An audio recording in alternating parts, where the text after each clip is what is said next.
Bonjour, je suis Nadège du blog Vegan Bio et de la boutique en ligne Market Veg spécialisée dans l'alimentation crue. Je suis également co-auteure avec ma maman du livre Les incroyables vertus des smoothies verts, le premier livre écrit en français sur le sujet, il y a quelques années maintenant. Aujourd'hui, je vous propose une recette de smoothie vert, justement, mais avec des fans de navets. Alors, peut-être vous n'avez pas beaucoup l'habitude d'utiliser des fans de navets. En ce moment, cette saison, on en trouve très facilement, même en non bio. D'ailleurs, si vous ne pouvez pas acheter de bio, ce qui est bien sûr préférable, il vaut toujours mieux consommer des fruits, des légumes et des feuilles vertes non bio que pas de fruits et de légumes et de feuilles vertes du tout. Il faudra simplement les laver avec beaucoup d'attention et beaucoup d'amour. Voilà. Vous aurez beaucoup plus de bienfaits en consommant des fruits et des légumes frais que pas de légumes et de fruits frais sous prétexte que vous n'en trouvez pas en bio. Les fans de navets ne sont peut-être pas quelque chose que vous avez l'habitude de consommer et d'utiliser. Peut-être vous ne savez pas comment les utiliser. Alors, assez couramment, on peut les trouver sous forme de soupe, comme on utiliserait les fans de radis, donc c'est généralement des recettes cuites, mais on peut très bien les utiliser dans des soupes crues. On peut également les utiliser pour un pesto, et ça ce sera le sujet d'une prochaine vidéo. Aujourd'hui, ce sera dans un smoothie avec des fruits, donc ça peut être un petit peu surprenant, mais c'est très bon et c'est pour ça que j'ai créé le challenge smoothie vert qui vous permet de découvrir des verdures et puis des associations également avec des fruits qui sont très bonnes. Ça vous permet de consommer plus de verdure, plus de fibres aussi si vous n'en consommez pas assez, sous une forme très agréable, très facile à préparer et très nutritive aussi, très rassasiante. La chlorophylle, c'est un nutriment qui est hyper important, qui devrait être majoritaire dans notre alimentation pour une santé optimale. La chlorophylle, ça nourrit, mais également ça nettoie, ça fluidifie le sang, donc vous avez une meilleure circulation sanguine, ça a énormément de bienfaits que vous retrouvez en détail d'ailleurs dans notre livre. L'intérêt des fans de navets, c'est à peu près les mêmes que le navet en lui-même. Il faut savoir que les fans des légumes sont beaucoup plus riches en nutriments que vous trouvez donc dans la racine, que ce soit les carottes, les navets, les radis par exemple. La majorité des nutriments d'un légume racine est dans ses feuilles, donc c'est dommage de les jeter, de ne pas les utiliser ou de les cuire d'ailleurs, parce qu'en les cuisant, vous perdez beaucoup de ces nutriments, vitamines, enzymes. Donc sous forme de smoothie ou de soupe crue, ça vous permet de bénéficier de cette abondance de nutriments indispensables pour une bonne santé. Donc les navets sont de la famille des crucifères, donc comme tous les crucifères ont des propriétés anti-cancer très connues. Le navet est particulièrement riche en magnésium qui est excellent pour la santé dentaire et qui soutient également le système immunitaire. Il est riche également en potassium qui permet d'équilibrer le pH du sang et puis ce potassium il aide aussi, il stimule la production d'acide chlorhydrique au niveau de l'estomac. Donc si vous avez de l'acidité dans votre estomac par exemple, ça n'est pas parce que, si vous avez des reflux, ça n'est pas parce que vous manquez, vous avez trop d'acide, c'est au contraire que vous en manquez. Donc plus vous allez consommer de verdure, et donc par exemple les fans de navets qui sont très riches en potassium, et plus mieux vous allez digérer. Parce que la digestion, bon, elle commence dans la bouche, mais après elle se continue dans l'estomac. Et donc si c'est bien fait, s'il y a suffisamment d'acide chlorhydrique, vous aurez beaucoup moins de problèmes de digestion. Les fans de navets sont également riches en vitamine C, donc plutôt intéressant quand on veut lutter contre les virus et les maladies. Alors nous allons commencer la recette. Donc dans ce smoothie, je vais mettre des baies de goji. Ça n'est pas quelque chose que j'utilise très souvent parce que je ne suis pas vraiment fan du goût, j'ai absolument rien contre, ça ne me gêne pas, mais je ne suis pas une grande fan. Cela dit, les baies de goji sont très intéressants au point de vue nutritionnel.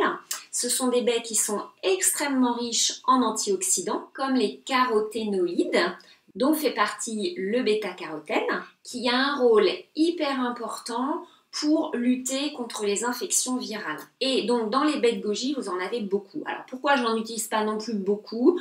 Parce que ça n'est pas local. On en trouve assez facilement, en bio bien sûr de préférence. Alors la qualité varie bien sûr.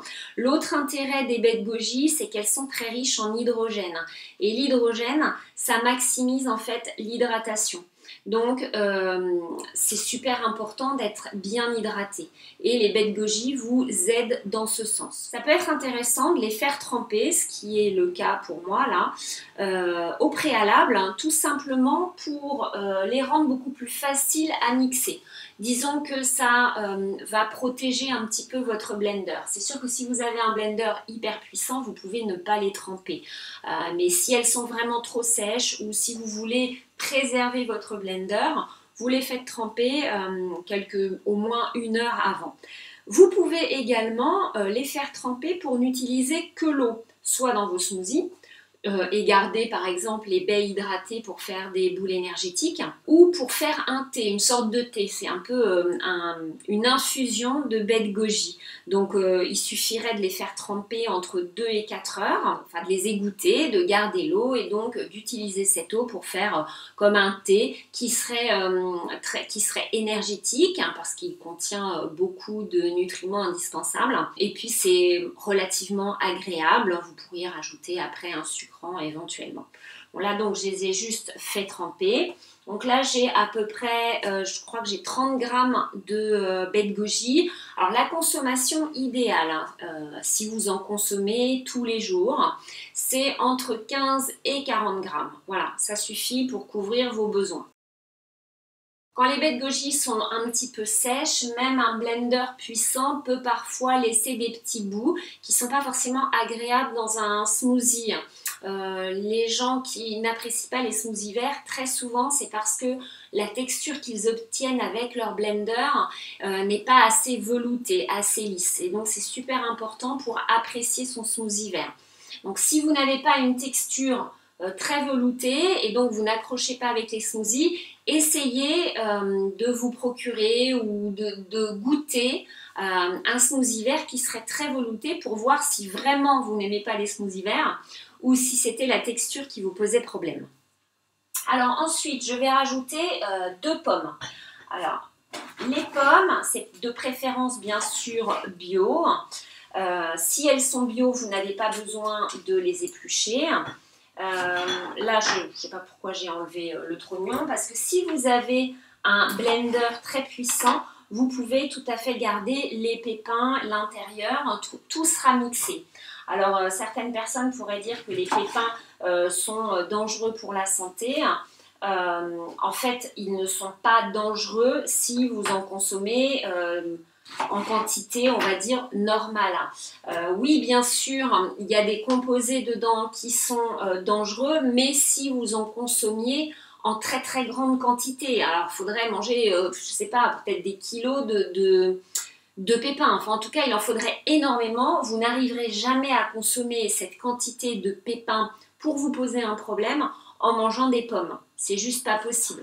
Donc, si vous avez un blender puissant, vous pouvez garder la peau qui est très riche en nutriments et les pépins, tout sera broyé. La pomme est très intéressante, d'abord parce qu'elle est facile à trouver toute l'année. Il existe énormément de variétés de pommes. C'est vrai qu'en culture conventionnelle, on trouve toujours un peu les mêmes variétés. Mais si vous connaissez un producteur, moi je sais que sur mon marché, je trouve un producteur de pommes. Et du coup, il y a des variétés qu'on dit anciennes, parce qu'on ne les cultive plus à grande échelle, ou on ne les cultive pas du tout à grande échelle. Alors je me dis 2 pommes, mais là j'ai en fait 3 pommes, parce que les 2 dernières étaient vraiment, vous voyez, toutes petites. Alors si vous voulez pas trop de sucre, vous prenez des pommes de variété un peu acide. Ensuite, je vais ajouter du jus de citron. Alors vous pourriez mettre du citron entier. Là, je n'en ai plus. Vous enlèveriez juste l'écorce. Vous pouvez garder la peau blanche. Et puis vous mettez un demi-citron si vous aimez le goût du citron, ou jusqu'à 1 citron si vous adorez ça. Le jus en bouteille, c'est quand même très pratique. Voilà. C'est pour ça que j'en ai toujours à la maison, ça dépanne, ça se garde longtemps au réfrigérateur. Les pommes, elles ont aussi la propriété d'éliminer les métaux lourds et en plus de favoriser l'élimination. Donc si vous êtes constipé par exemple, eh bien les pommes c'est très intéressant d'en consommer. Il y a un dicton qui dit une pomme par jour éloigne le docteur. Voilà, je ne sais pas si c'est un dicton français ou anglais, mais ça veut dire à peu près ça. Donc voilà pour ma base sucrée. Maintenant je vais donc ajouter mes fans de navets. Donc là j'ai l'équivalent d'une botte de navets. Alors c'est des petits navets nouveaux, hein, donc il y a pas mal de verdure, mais c'est pas non plus énorme. Donc comme je veux beaucoup de verdure moi dans mon smoothie, je vais rajouter une verdure douce parce que les fans de navets sont un petit peu... elles sont pas super fortes, moi je trouve ça assez agréable, c'est beaucoup moins fort je trouve que le navet, mais ça a un petit goût quand même. Donc si vous voulez rajouter des verdures, et puis en plus pour que les associations de goût soient agréables au final, ajoutez une verdure douce. Donc dans les verdures douces, vous avez les épinards, très facile à trouver aussi, à ne pas consommer tous les jours, il faut varier ces verdures. Ou de la mâche. La mâche c'est très bien aussi, c'est facile à trouver et c'est très bien. Alors exceptionnellement dans ce smoothie, je vais rajouter des graines de sésame. Alors généralement dans mes smoothies du matin, je ne mets pas de graines, d'oléagineux, de choses comme ça parce que je trouve que c'est plus léger, plus facile à digérer. J'ai pas une activité physique débordante. Je fais un petit peu de sport le matin mais c'est tout. Et donc je trouve que c'est plus facile à digérer. Mais si vous digérez bien l'association fruits, verdures, graisses, que vous avez une activité physique assez importante ou que vous voulez varier de temps en temps vos recettes, eh bien vous pouvez ajouter un petit peu de graines ou d'oléagineux. Alors il ne faut pas en ajouter beaucoup non plus. On a tendance particulièrement quand on est végétalien et encore plus je trouve quand on mange cru à consommer beaucoup d'oléagineux. Ça reste des graisses. Et moi, je me réfère toujours à ce qu'on mangerait dans la nature. Si vous deviez manger des noix, des amandes, des noix de cajou, vous les trouveriez dans la nature et il faudrait les enlever leur coque dure. Et ça prend du temps, l'air de rien. Même si vous avez un appareil qui est fait pour, ça vous prend beaucoup de temps. Donc pour avoir une poignée de graines ou d'amandes ou tout ça, vous allez y passer du temps. Et ça, on oublie un petit peu que dans la nature, ils ne sont pas si faciles que ça à manger en fait. Et je pense qu'il y a une raison. En tout cas, moi, c'est ma façon de penser. Donc, partant de cette constatation, je trouve qu'il est raisonnable d'en consommer un petit peu tous les jours, c'est important, mais vraiment en petite quantité. Donc là, je vais mettre 2 cuillères à soupe de graines de sésame, mais je le répète, c'est pas quelque chose que je fais tous les jours. C'est même extrêmement rare que j'ajoute des oléagineux ou des graines dans mon smoothie. Vous pourriez ajouter une petite cuillère à soupe du coup de purée parce que la purée c'est plus concentré que les graines bien évidemment. Donc ça pourrait être de la purée de sésame, de préférence crue bien sûr, les graines de sésame pareil, de préférence crue. Alors de préférence consommer des graines qui ont été activées, donc activées ça veut dire qu'elles ont été débarrassées de leur inhibiteur d'enzymes. Donc pour ça, il suffit de les faire tremper au moins une nuit, de les égoutter, voilà. Si vous voulez les garder longtemps, par contre, il faudra les déshydrater à basse température hein, pour les garder. Alors elles vont se garder très très longtemps une fois qu'elles sont très très bien déshydratées, il n'y a pas de problème. Vous pourriez aussi les congeler éventuellement si vous n'avez pas de déshydrateur. Donc si vous utilisez de la purée, c'est pareil, de préférence crue. Vous trouvez également des purées encore mieux qui sont crues mais faites à partir de graines ou d'oléagineux qui ont été activés. Donc ça c'est vraiment le haut de gamme et c'est beaucoup plus facile à digérer et vous aurez beaucoup plus de nutriments dedans.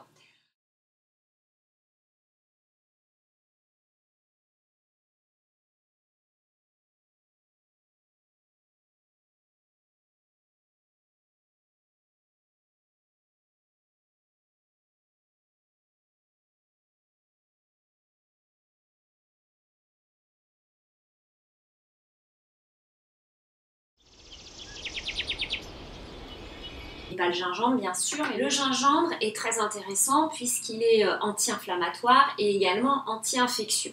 Si vous aimez ça, je vous encourage à en mettre dans vos smoothies le matin. Alors, je l'ai donc épluché. Donc là, je sais pas, ça fait peut-être 1,5 cm, voilà. Mais je vous dis, vous mettez ce que vous voulez. Alors, si vous avez un blender puissant, toujours pareil, vous pouvez mettre la racine comme ça, sans la couper. Si vous avez un blender un peu moins puissant ou si vous voulez toujours préserver les lames de votre blender, parce que au bout d'un moment, voilà, il va se fatiguer votre blender. Bien, vous coupez en petits bouts le gingembre et il sera peut-être aussi mieux mixé.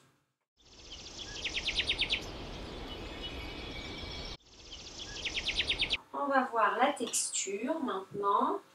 Moi, ça me va très bien.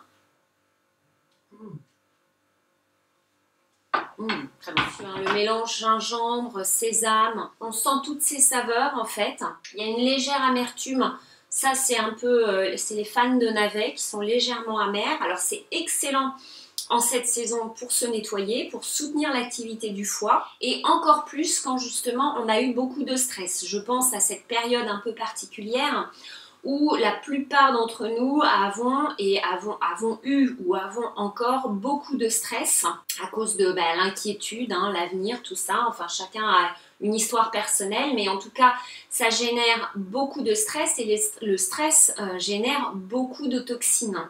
Donc en ce moment, il est encore plus important de soutenir l'activité du foie et donc en consommant beaucoup de verdure, vous allez vraiment limiter le stress oxydatif, limiter l'inflammation,